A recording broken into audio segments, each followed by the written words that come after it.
Students, ये आपका half yearly exam paper सामाजिक विज्ञान का कक्षा 9 का। तो चलिए देखते हैं इसमें क्या क्या इंपॉर्टेंट क्वेश्चन है। और साथ ही साथ मैं आपको एक चीज़ बताना चाहूँगा, आपको जितने भी जिले के पेपर मैं प्रोवाइड कर रहा हूँ फटाफट पढ़ते जाइए, अन्यथा आप सोचेंगे कि केवल मैं अपने जिले का ही पढ़ूंगा और उसी में से सारे पेपर आएंगे, तो ये आपका वहम है। इस वहम में ना रहें। आप जितने पेपर मिलते हैं उनको पढ़ते हैं तो आप पूरा पेपर कर सकते हैं। पहला क्वेश्चन यहाँ पे, भारत का संविधान कब लागू हुआ था? तो 26 जनवरी सन 1950 इसका आंसर हो जाएगा। फ्रांसीसी क्रांति का नारा क्या था? तो स्वतंत्रता, समानता और बंधुत्व जो है इसका नारा था। और मतदाता सूची से क्या अभिप्राय है, इसकी डेफिनेशन आपको लिखनी पड़ेगी, लिख सकते हो।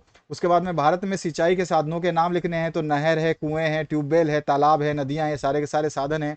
उत्पादन किसे कहते हैं? वस्तु या पदार्थ का निर्माण करना ही उत्पादन कहलाता है, सिंपलेस्ट शब्दों में बता रहा हूं मैं। और कोल खोज से क्या अभिप्राय है? तो कोल खोज का मतलब होता है सामूहिक खेती।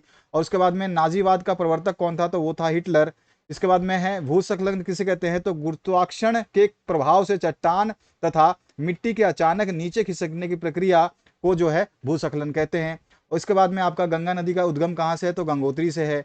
इसके बाद में बेरोजगारी किसे कहते हैं? एक शारीरिक रूप से सक्षम और मानसिक रूप से सक्षम व्यक्ति जो काम करने का इच्छुक तो हो लेकिन उसे रोजगार या काम ना मिले, तो वो क्या कहलाएगा? बेरोजगार कहलाएगा। और उस स्थिति को बेरोजगारी कहते हैं। ठीक है, अगला जो क्वेश्चन है, फ्रांस के इतिहास में 14 जुलाई का क्या महत्व है? तो 14 जुलाई राष्ट्रीय दिवस के रूप में चिन्हित है और इस दिन को जो है बैस्टिल दिवस के रूप में भी मनाया जाता है। तो ये एक जो है महत्व है, ये हमने आपको बता दिया। अगला जो क्वेश्चन है, आपदा से आप क्या समझते हैं? आपदा के प्रकारों पर प्रकाश डालना है आपको। भारतीय वर्षा की विशेषताएं आपको लिखनी है। संसार के रूप में लोग से आप क्या समझते हैं, ये आपको समझाना है। संसान, ठीक है, संसान। और यहाँ पे भी मिसप्रिंट है, हो सकता है मिसप्रिंट हो क्वेश्चन में। इसके बाद में आपका लोकतंत्र क्या है, इसके गुण लिखिए। और आर्थिक और गैर आर्थिक क्रियाओं में क्या अंतर है, ये आप बता सकते हैं। साथ ही साथ अक्टूबर क्रांति से क्या अभिप्राय है और इसके प्रमुख कारण क्या है, ये बताने हैं। इसके बाद में हिमालय की नदियां सदैव जल से परिपूर्ण होती हैं, क्यों? और नदी जल प्रदूषण के क्या कारण है, इसको कैसे रोका जा सकता है? उपचुनाव और मध्य अवधि चुनाव में क्या अंतर होता है? रूसी क्रांति कब हुई और रूसी क्रांति के दो राजनीतिक कारणों को आपको बताना है। सड़क दुर्घटना से सुरक्षा सुनिश्चित करने के लिए क्या करें और क्या ना करें, यह बता सकते हैं। फ्रांसीसी क्रांति के प्रमुख कारण क्या थे, विस्तार से आपको चर्चा करनी है। बांगर और खादर में क्या अंतर है, आपको बता देना है। प्रच्छन्न और मौसमी बेरोजगारी में अंतर आपको स्पष्ट करना है।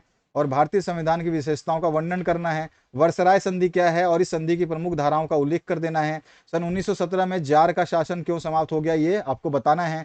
निम्नलिखित को भारत के मानचित्र में दर्शाना है, जिसमें पश्चिमी घाट है, कर्क रेखा है, पर्वतीय वन है, अरब सागर, बंगाल की खाड़ी, चिल्का झील और कार्बनिट नेशनल पार्क। सारे के सारे क्वेश्चंस आपके सामने हैं, यही आपका पेपर है। इस तरह का एक पेपर आया हुआ है जो हमने आपके सामने यहाँ पे प्रस्तुत किया, साथ ही साथ जो प्रश्न छोटे थे उनके आंसर्स भी बता दिए। तो आशा करता हूँ इस वीडियो से कुछ ना कुछ आपको बेनिफिट मिलेगा। लेकिन आप अपना पीडीएफ भेजना चाहते हैं तो पीडीएफ हमें साफ भेजिएगा, साफ भेजोगे तो हम उत्तर बता देंगे आपको। और दूसरी बात, जितने भी जिलों के आपको पेपर मिल रहे हैं चैनल के द्वारा, तो आप उनको देख लें। आप केवल एक पेपर के भरोसे ना रहें। जिन बच्चों ने भी सारे पेपर देखे हैं उनके बहुत बढ़िया और टॉप क्लास का एग्जाम गया है। सभी के कमेंट भी आ रहे हैं कि सर हमारे पास में ऐसा पेपर आया था, हमारे पास में आपका जो पेपर पढ़े थे उसी में से आए। हमने सारे पेपर पढ़े थे और हमारा 100% सक्सेसफुल जो है रिजल्ट आएगा। तो आपकी मर्जी है, बाकी आप जो है दूसरों को शेयर जरूर करें। Thank you very much, have a good day.